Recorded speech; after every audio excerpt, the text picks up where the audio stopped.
A lovely evening to you, all sons and daughters of the kingdom. We want to thank God for bringing us safely one more time this evening to this glorious meeting. We want to thank Him for His mercies that are new every moment. I want to welcome you, all of you that have joined from all places, wherever you are. May God richly bless us according to His riches found in glory.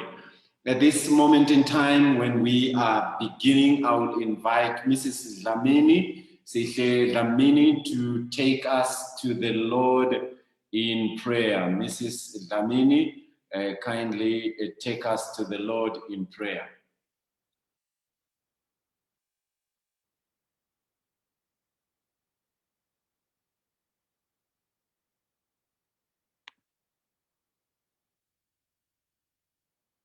Mrs. Lamini, kindly take us to the Lord in prayer as we begin. Our Father who art in heaven, we'd like to thank you this evening for an opportunity to come before your throne of grace, dear Lord, to hear you speak to us. We invite you, dear Lord, to be with those who are going to be facilitating and to be with those, Lord, who are going to be participating in Heavenly Father. We look forward for a special blessing in this meeting. In Jesus' name we pray. Amen. Amen. Amen. We praise the Lord for His goodness and His mercy. We want to thank Him for everything that He has done for us. And thank you for that prayer. May the Lord richly bless you according to His riches found in glory. And so this evening, it is one of those moments when we are going to be looking at an intriguing topic, and the topic you have seen, and it is a critical topic that we are going to be looking at. And I pray the Lord that you have been blessed as we are journeying on. And I pray that He may continue to minister to each one of us according to His riches in glory. And so our message for this evening is one that I pray the Lord ministers to us. And our message for this evening, the message for the whole week, for the sake of those who may be joining us for the first time, let me welcome them in a very special way. Those of you who are joining us for the first time, we are looking at abuse, violence, and the church. And the theme for this whole week is the silence of David, the silence of David. And we have deliberately chosen 2 Samuel chapter 13 to be our anchor as we are studying. And we are going right there. Our title or topic for today is lust. So love versus lust. Love versus lust.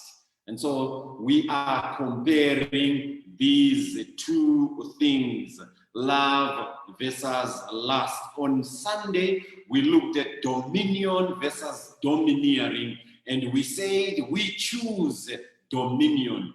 And on Monday, we looked at adopt versus abduct, and we said we kick out abduction and we embrace adoption. And on Tuesday, we were looking at build versus bully, and we said we are kicking out bullying and we are embracing building.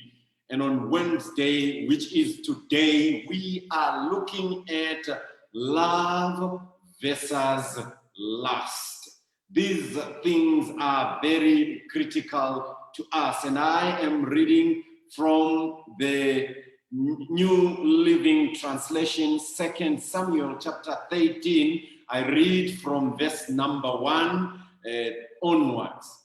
2 Samuel chapter 13, I read from verse number 1. The New Living Translation says, "Now David's son Absalom had a beautiful sister, and the sister was named Tamar.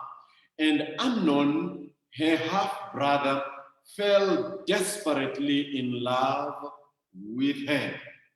There we get one of the words of our title, desperately in love with her. Amnon became so obsessed with Tamar that he became ill.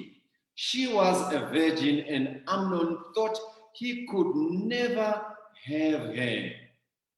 But Amnon had a very crafty friend, his cousin Jonadab.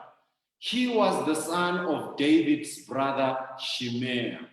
One day Jonadab said to Amnon, "What's the trouble? Why should the son of a king look so dejected morning after morning?"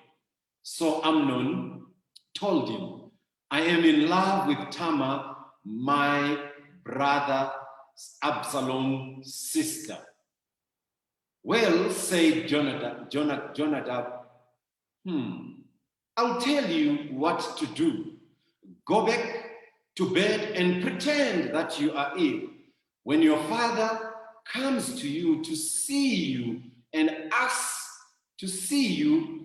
him to tell Tamar to come and prepare some food for you. Tell him you'll feel better if she prepares as you watch it and feeds you with her own hands." So Amnon lay down and pretended to be sick. And when the king came to see him, Amnon asked him, "Please let my sister Tamar come and cook my favorite dish as I watch. Then I can eat from her own hands." So David agreed and sent Tamar to Amnon's house to prepare some food for him. When Tamar arrived at Amnon's house, she went to the place where he was lying down so he could watch him mix some dough. Then she baked his favorite dish for him. Verse number 9. But she set the serving tray before him, and he refused to eat. "Everyone out, everyone out, everyone get out of here," Amnon told his servants. So they left. May the Lord add a blessing to the reading of his holy word. This is a subject that is not very good. This is an unkind situation that we are facing. The Bible tells us something that we ought to pay our attention to. The Bible says at this time,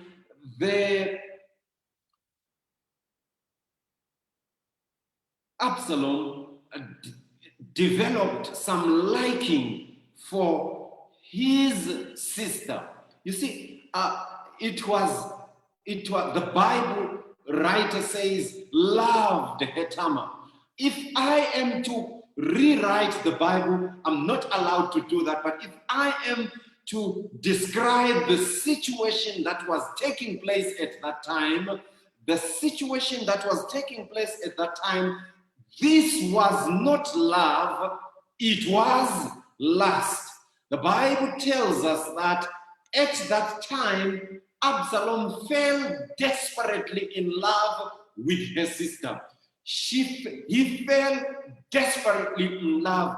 And the New Living Translation puts it graphically and portrays what was happening. Because verse number 2 tells us that he became so obsessed with Tamar that he became ill. And this is the characteristics of a predator. he can become so desperate for pouncing upon a helpless individual that he becomes ill. Allow me to utilize he, because sometimes ladies can be abusers of other ladies. Sometimes ladies can be abusers of other young men, and sometimes men can be abusers of women, and sometimes men can be abusers of other men in a homosexual setting, in a lesbian setting. There can be that kind of a sexual abuse. So allow me, for the purposes of the presentation, to be using the pronoun he to refer to either a male or female abuser, so that we can continue with rather not using he or she. So an abuser can actually become so obsessed that he becomes very, very ill. The Bible is so meticulous to explain the status of Tamar. Tamar was a virgin, and the abuser was looking at this virgin and said, my, oh my, what should I do?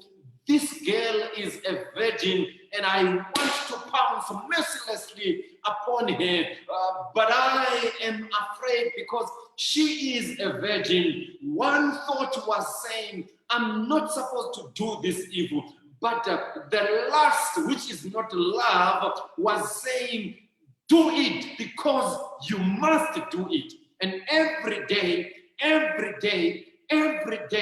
on each and every day, this thought grew louder and louder and louder, to an extent that he ceased from being a normal human being. He then fell into some form of depression, such that his friend Jonadab actually said, oh, king's son, prince, I am seeing something that is not all right. Your visage is fallen. Your countenance is not all right. What is it that is happening? What has gotten wrong? I am asking, what is it that has gotten wrong? You are a king's son. No. You shouldn't be in this form. You shouldn't be in this state. You see, lust is so bad. It is so terrible. It is so horrendous. It is so degrading to an extent that it reduces a prince to be somebody that is sick and desperate and confused and doesn't even know what to do. I don't know whether the prince was supposed to be ushering or issuing commands. The prince was having a servant. Yes, I think he should have been able to do that kind of a thing. But then he had this proclivity to sin, this inclination to sin that was so loud that he couldn't actually make it. He couldn't actually do anything. He was paralyzed by lust.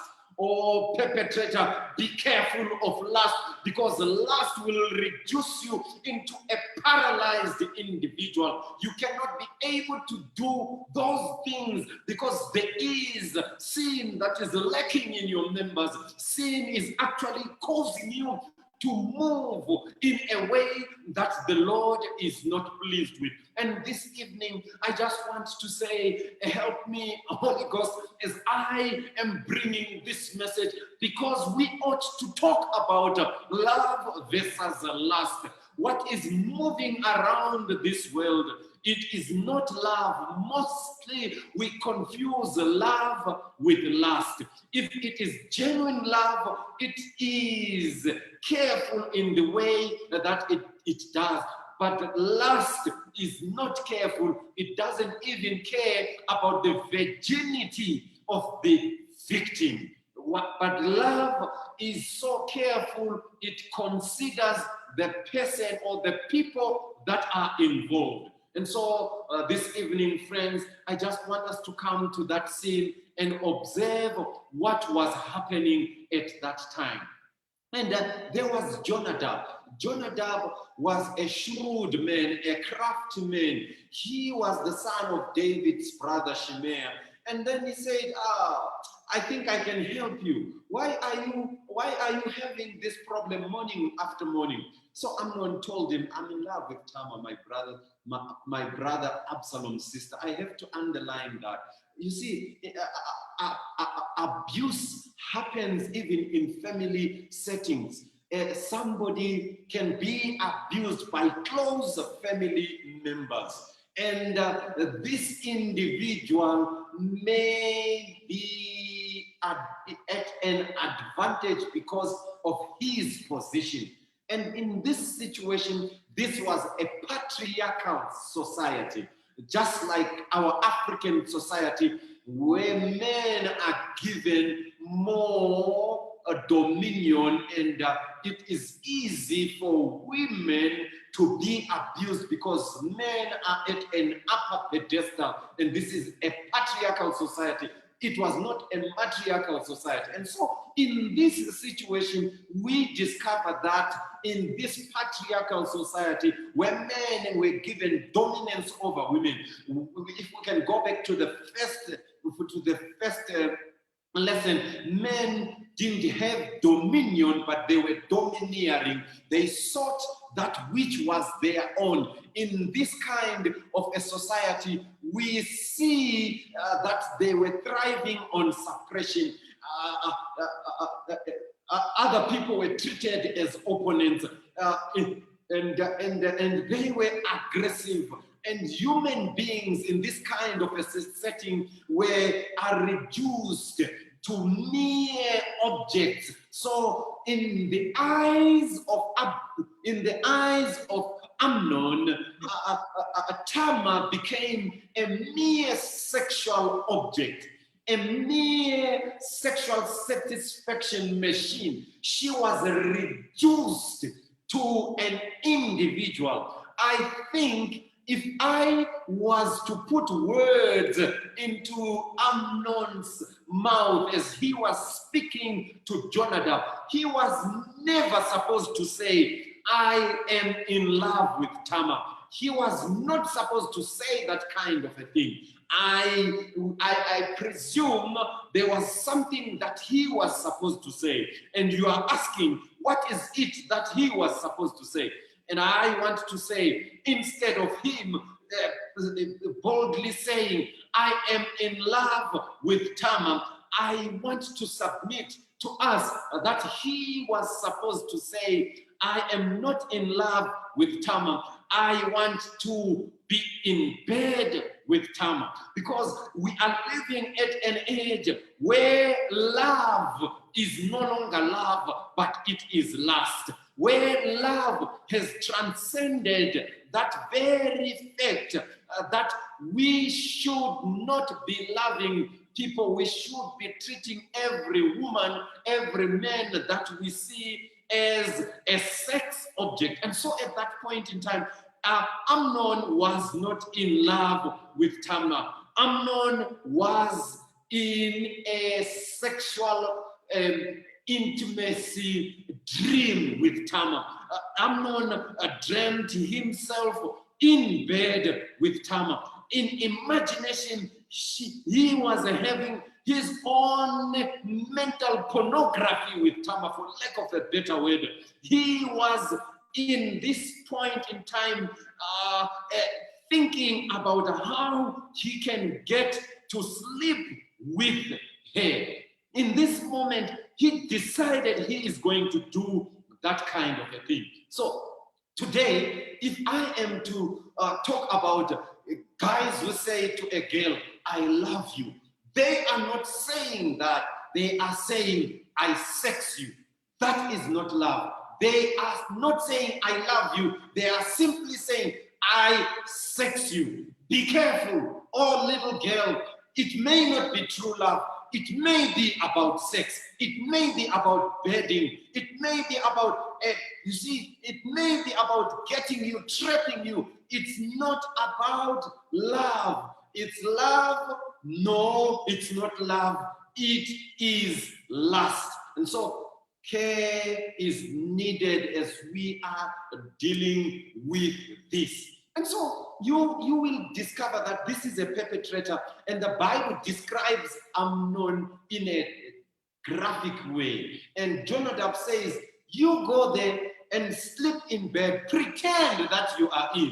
So many perpetrators have a way of pretending to be vulnerable. So girls and boys out there, be careful of perpetrators. They have a way of pretending that they are vulnerable. And so when you are not careful, you may think that this individual needs your mercy, needs your love, needs your care. But when this individual is a hyena that is preying on you, he is actually making his calculated moves so that he can pounce on you. Be careful about some of these people that seem to show that they are disadvantaged. They may be trying to lure you to their side. And so this is very important. So Jonadab speaks the words of many perpetrators, and he says, you want to get him. You want to get her. It's not hard. Pretend that you are ill. So create a situation that shows that you are vulnerable. And when you create a situation that shows that you are vulnerable, you will get her. So Amnon listens to this, and then he goes to sleep, and he says, I am ill. I am ill. I am so concerned about what David did. So he spoke to Amnon spoke to David and told him that, please let my sister Tamar come and cook my favorite dish. I'm praying that he can actually come and cook my favorite dish as I watch. Then I can eat from her own hands. What? Are you not listening to what this guy is saying? David, are you not hearing the sexual tones in this statement? What?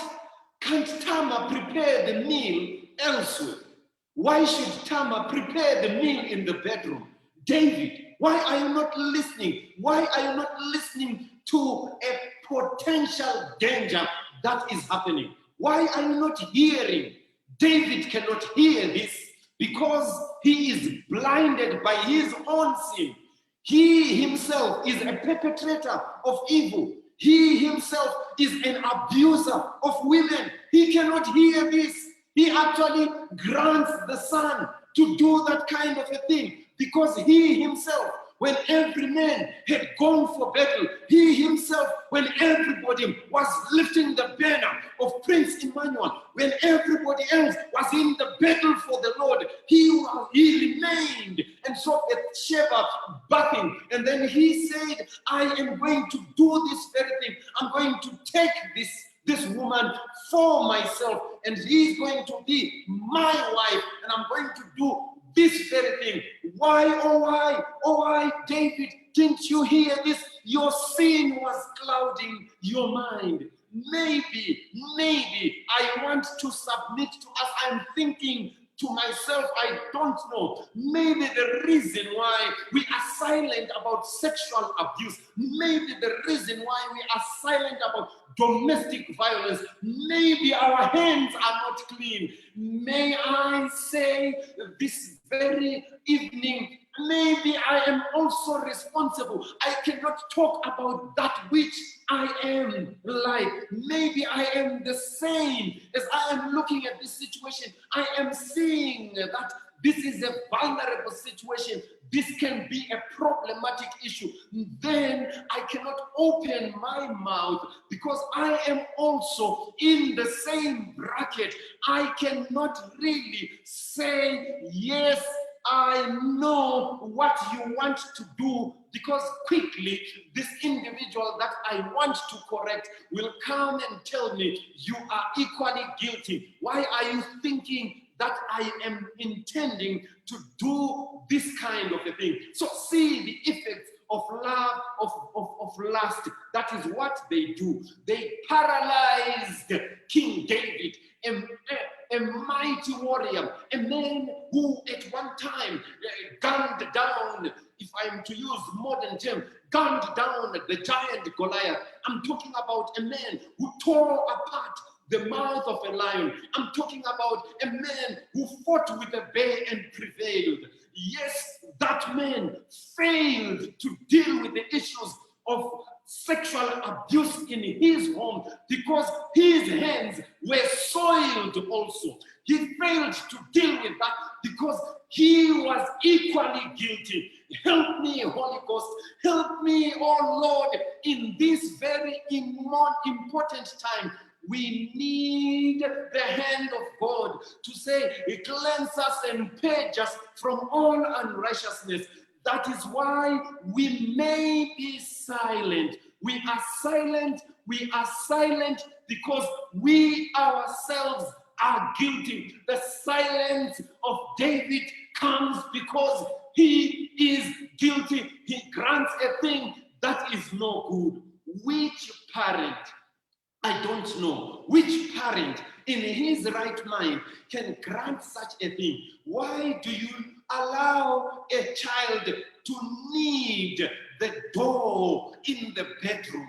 Which parent in his right mind will do that kind of a thing? I pray the Lord may help us this evening. I pray the Lord may help the church this very evening. I pray the Lord may help us to see, to do that which is all right.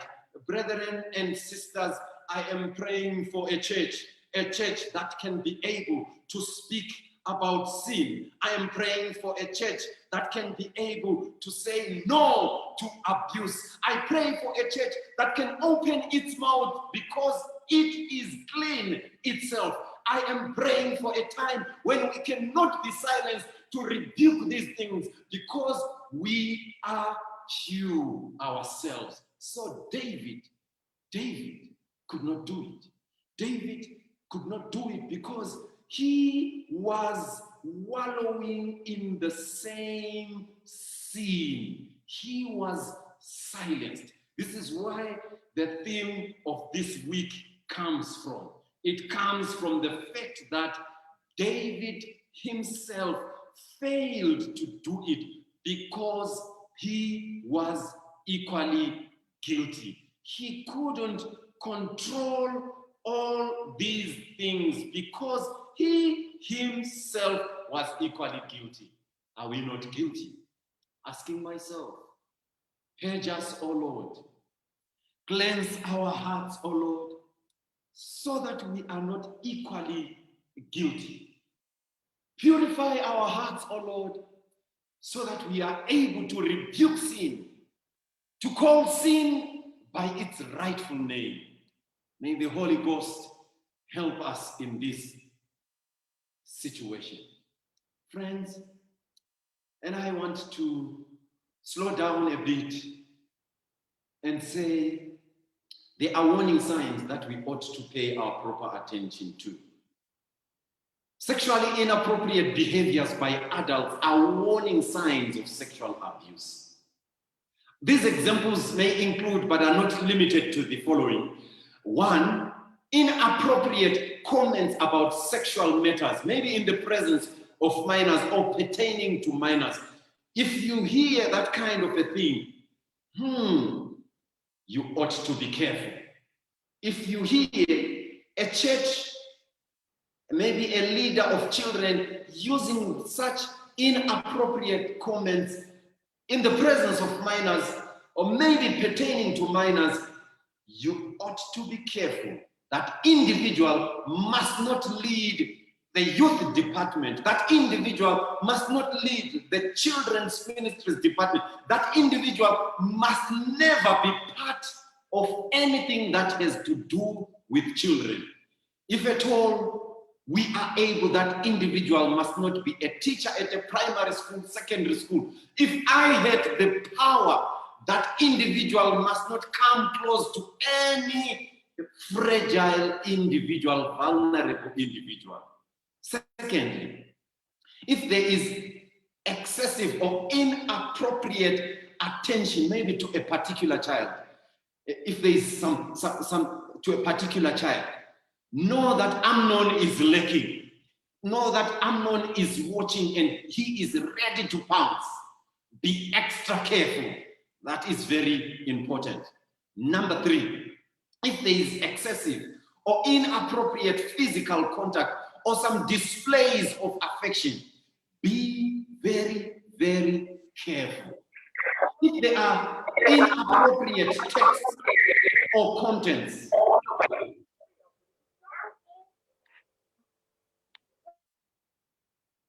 okay, sorry about that. If there are inappropriate texts or contents, or the individual now begins to send messages that may seem innocent, and I'm saying innocent in quotes, that may seem innocent at the wrong time of the night, remember, just be careful. Just be careful. Amnon may be lasting upon that individual upon whom the messages are sent. Yesterday we spoke about the fact that we should love our children and we should love our youths and we should observe certain behaviors. And if a child begins to exhibit some sexualized behaviors, you ought to be careful. The child may be abused. If the child's behavior is changing, maybe towards a particular parent or maybe a particular person, if there is a change of behavior, that child may be sexually abused. If there are more school problems and you are noticing that the academic achievements are going down, check. The child may be going through problems. For the sake of those who are not there is a system of helping our child, and the system is called love. And love is, L is linking up, O is observing, and V is verifying, and E is empowering. So you ought to link up, connect with your child and observe what is happening. When you see some school problems, verify where the school problems are coming from. The behavioral problems that you are seeing, where are they coming from? The change in modesty that you are seeing. Maybe the child can be experiencing genital pain or some itching, some bleeding, some discharge in the private parts. When you see that, observe and verify where that thing is coming from. Maybe there can be there are other physiological problems like stomach aches, and I'm talking about continued stomach aches and maybe headaches. Verify, observe and verify, observe and verify. Maybe psychological, there are some behavioral issues like escape routes, like doing drugs and alcohol, running up, maybe running away, maybe isolation. If you see such behaviors, observe and verify. Observe and verify. If there are some maybe sleep disturbances and maybe some bed wettings, urinating during the evening, and when people are sleeping, when the child is in bed, if that was not the behavior before, there could be some sexual abuse that is taking place at that time. I hope I am with people at this time. And so it is very, very, very, very important to be careful, to be mindful of these behaviors. They can be indicating that the child is sexually abused. So if the child fears touch of a certain person, maybe if you see that the child is with a certain individual, and maybe the child and that individual just has a pat on the back, just an innocent touch.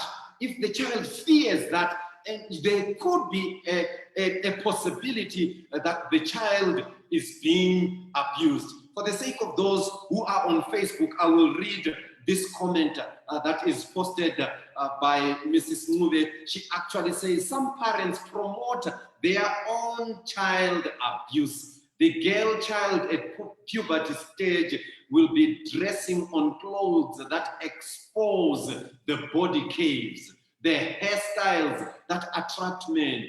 Amnon's case can happen in your home. Let's be careful in the way that we dress these little children.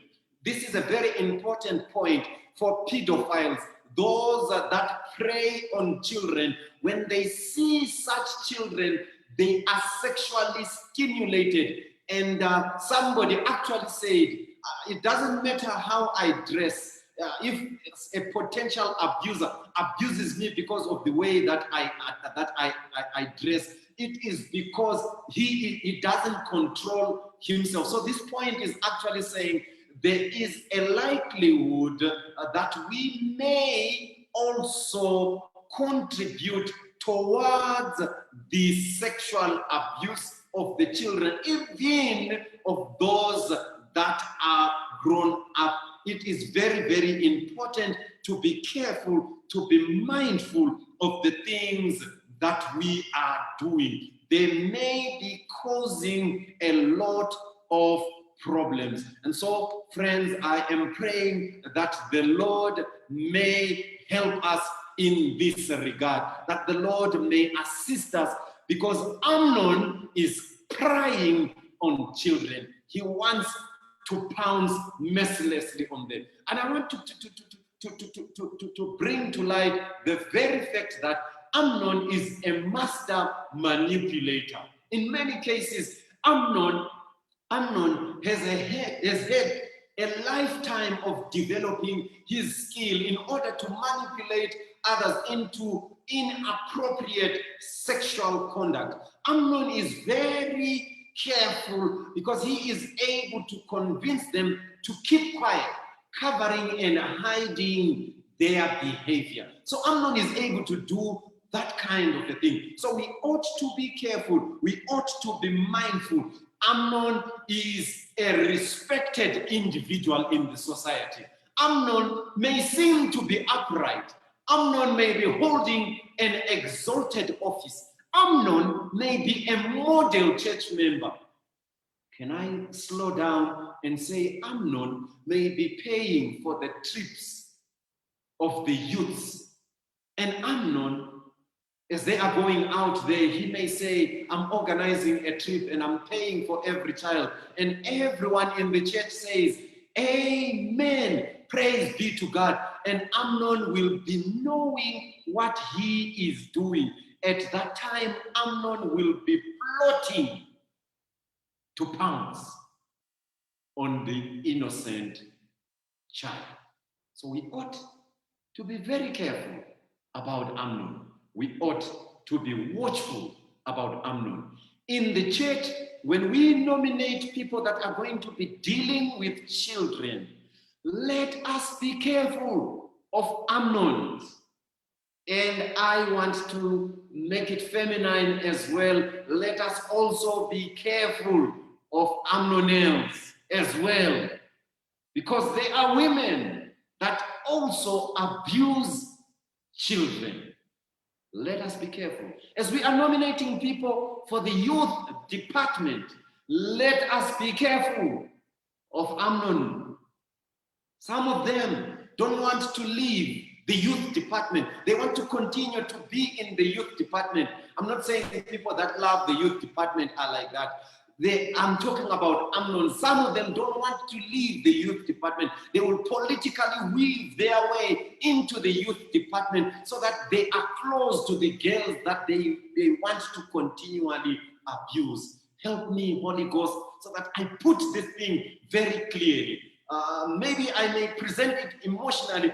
I think it is all right because I am angry because Tamar is continually being abused and David is silent because David is guilty. Help me, Holy Ghost. I pray the Lord may help his church in such a difficult time. You see, Amnon can be very friendly. That's one thing which is a problem. Amnon can be very friendly. And when you say, I've been abused by somebody, and this individual will be very friendly, and people will say, no, that individual cannot be like that. Amnon can be very sociable. And sometimes Amnon can be very great with kids. He can be very great with kids. Maybe let me pause for a moment and put a disclaimer. Being friendly, being sociable, being great with kids, being great with the youths doesn't mean automatically you are Amnon. No, but I'm saying in this instance, sometimes it is very, very, very, very possible that Amnon is a potential abuser and loves children and is sociable and does all sorts of things. And so, what am I saying to the church? I'm speaking as a church leader as well. I'm speaking to other church leaders that may be listening. I'm speaking to parents who are here. I'm speaking to young people who are here. Let us be vigilant. And I'm saying to Amnon, it is high time that we ought to repent, for the time is at hand and we are coming to the end of times. And sin must be called by its right name. It is not all right to abuse people and hide it under the carpet and never say anything. It is not all right. As a church, we must say no to such forms of Amnon behavior. We mustn't be like David, who facilitates abuse. And when we are organizing outings for our young people, let us ensure that there is a number of adults that are there that will monitor the Amnonite behavior, because it is there. There are some who go to those meetings in order to pounce on young people, helpless young people. Help me, Holy Ghost. This is what we need to talk about. Let's break the silence and say no to domestic abuse, no to violence, no to violence. The Women's Ministries Department has been championing this cause, but we have said, as the Family Ministries Department, let the women not say it alone. We are joining hands and we are saying, yes, there has been silence, but let us break this silence. No to sexual abuse. No to sexual abuse. As I come to an end, and as I wind this lesson, allow me to break down the word lust, because we are saying love versus lust. And this is how I want to break down this word as an acronym. L.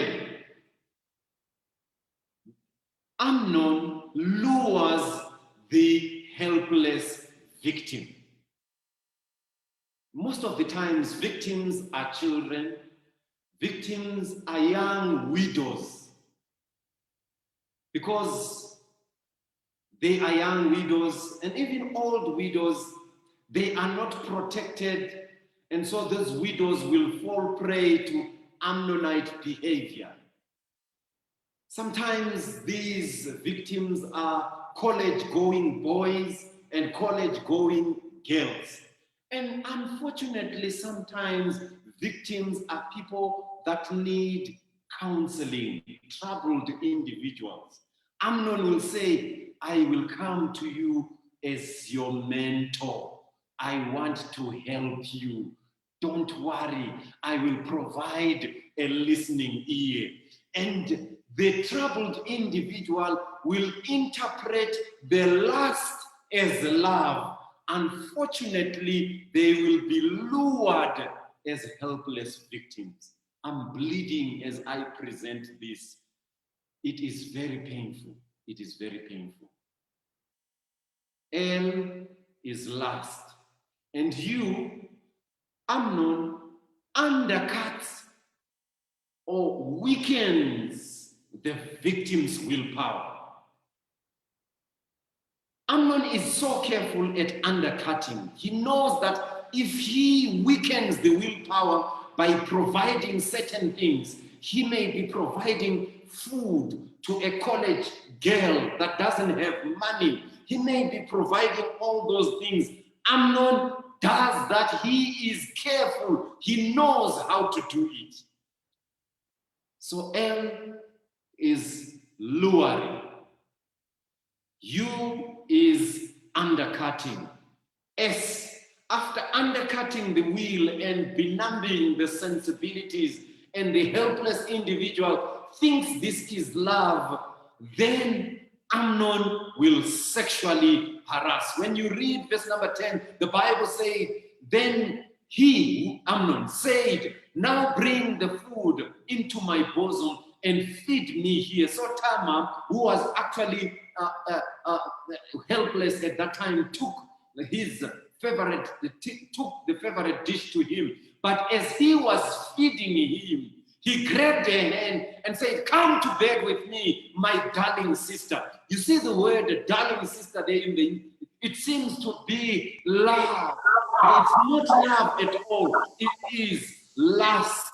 It is not love at all. It is lust that is shown at that time. He says, come to me, come to bed with me. So after luring the helpless victim, Amnon undercut the victim's willpower. After undercutting the victim's willpower, Amnon sexually harassed Tamar. And then Tamar screamed to the top of her voice and said, no, my brother, no, my brother, no, my brother, don't do that. Don't be foolish. Such a wicked things are not done in Israel. Where could I go in my shame? Because sexual abuse brings shame. And you would be called one of the greatest fools in Israel. Please just speak to the king about it. He will let you marry me. That will be a better alternative. Amnon blinded by lust. He couldn't hear. He was so violent. Amnon wouldn't listen to her. Since he was stronger than she was, he raped the victim. After raping the victim,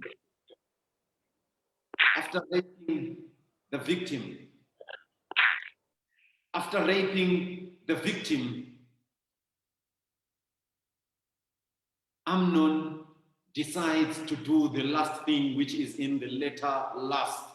He tortures the victim.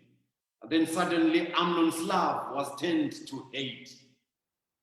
Did the Bible say Amnon's love was turned to hate? Yes, that is what the Bible says. He hated it. He hated her even more than he had loved her. And then he said, get out of here. He snarled at her. And Tamar said, no, sending me away now is worse than what you have already done to me. But Amnon wouldn't listen. He shouted to his servants and demanded, throw this woman out. Lock the door behind her. Some victims have been threatened with death.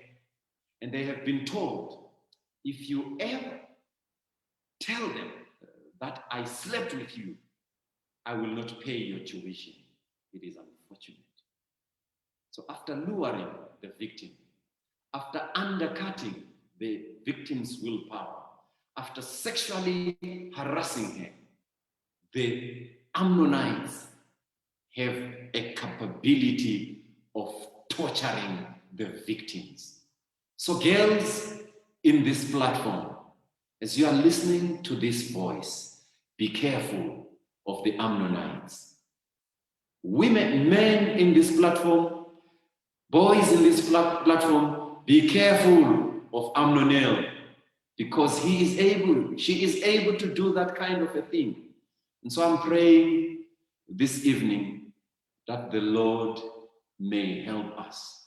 Those who are victims, or those who are potential victims, you may not have been abused at the moment, but there is someone who seems to be presenting colors of love, you need to be careful.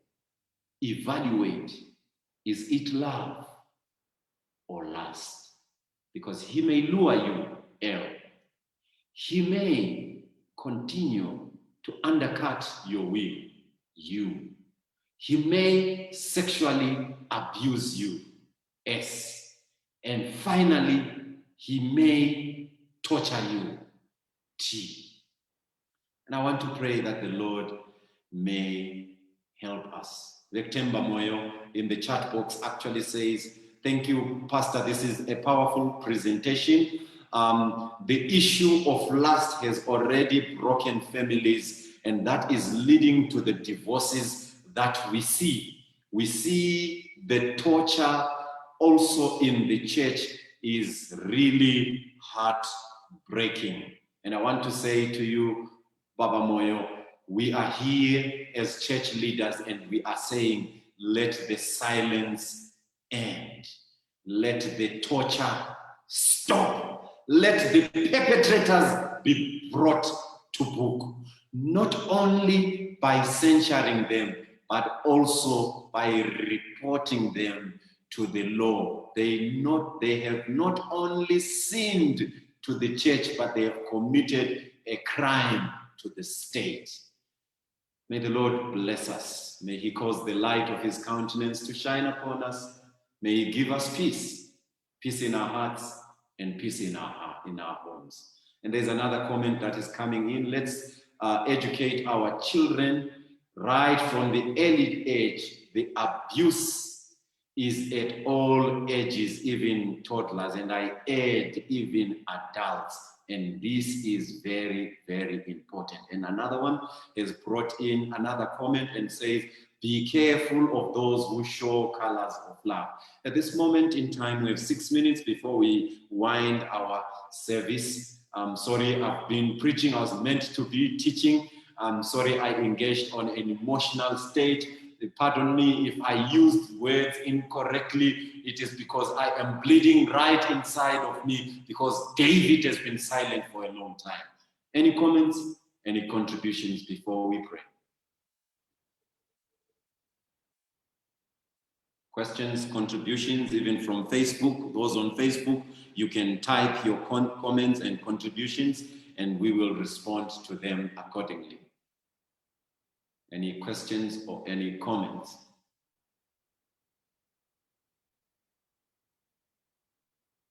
As we come to an end, if there are no comments, I will invite Lionette Svanda from Lupane is going to give us our closing prayer. I've seen one hand, and that's Mrs. Nube. Can you unmute yourself and let me unmute you.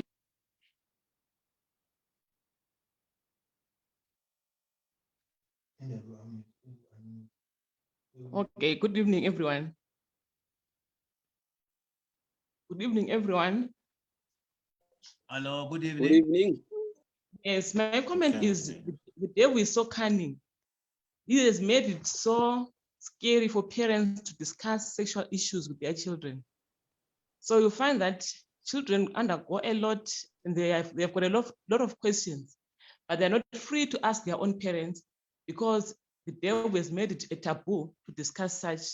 I remember at my school where I was teaching at one point, a parent beat a child so much because the child had written on her notebook sex. Instead of discussing with the child was beaten thoroughly. So I think it's high time we change. We are supposed to discuss with our children as early, even as preschoolers. Let's talk, but at a level that they can understand, so that at least they're not taught by other people who are going to teach them the wrong way. Thank you.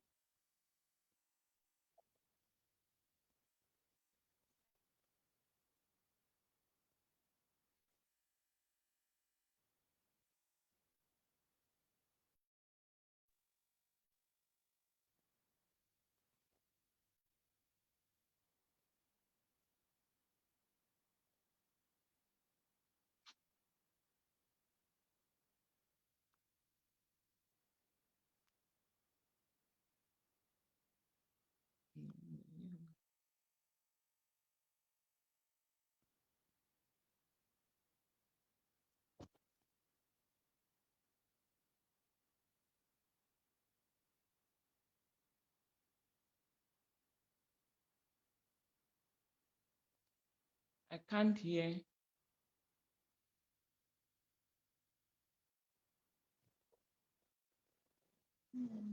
Oh, sorry, I'm muted. Sorry. Sorry. Thank you for that note. Okay, we have a comment here. So many are cunning, and we've got a challenge here as parents to teach our children. And this is a comment that is coming from Louisa Paruri. And then here from Facebook, there is a suggestion here, Pastor. There is a suggestion, these issues should be discussed at church level. This is a comment that is coming from Zibangwe Mjali Maibongwe. Thank you for that comment from Facebook. These are issues that we should discuss. We should discuss at church level.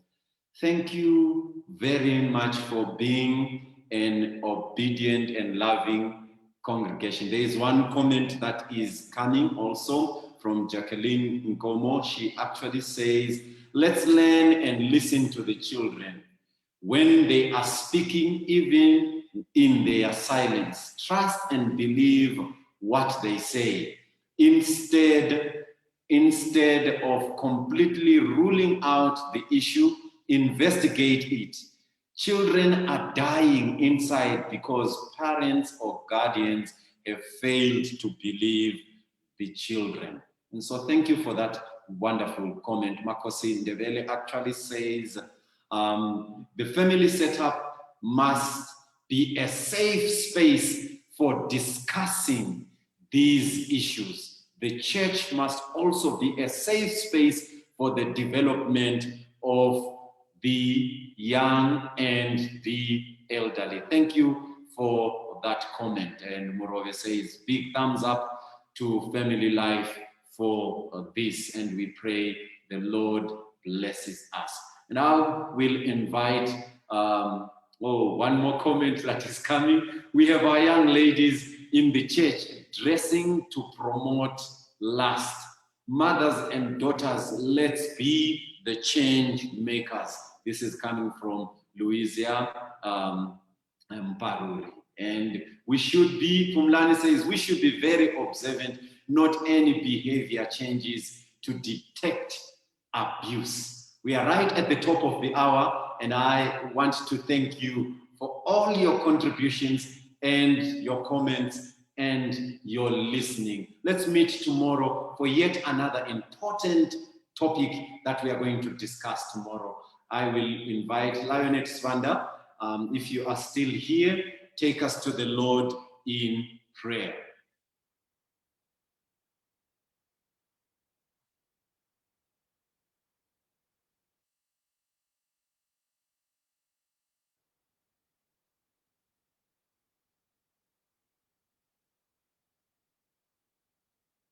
He was here, okay. If he's not here, I will ask Tembi Moyo, kindly take us to the Lord in prayer. Okay, let us pray. Our kind and loving Father who art above, we thank you for the powerful lesson that we've just had. Lord, this is one area where we wish we could stand up united as a church and become a safe place for everyone, even the communities where we reside. Help us, O Lord, we've been silent for too long. Help us, O Lord, in our homes, that our homes might be centers of influence, that our children could be free at home, and they'll be able to detect abuse from their friends, even from at school. Lord, we pray, thanking you for this program and thanking the pastor that might continue giving him strength, that we meet again tomorrow at this place. We're praying for everyone who is under this voice, that you might be with them wherever they are. May you touch their families. May you help them to realign their lives and understand what we expect from them as parents. For this is our humble prayer. In Jesus' name, amen. Amen. Thank you very much. May the Lord bless you. Have a lovely evening. Thank you. Thank you. Thank you.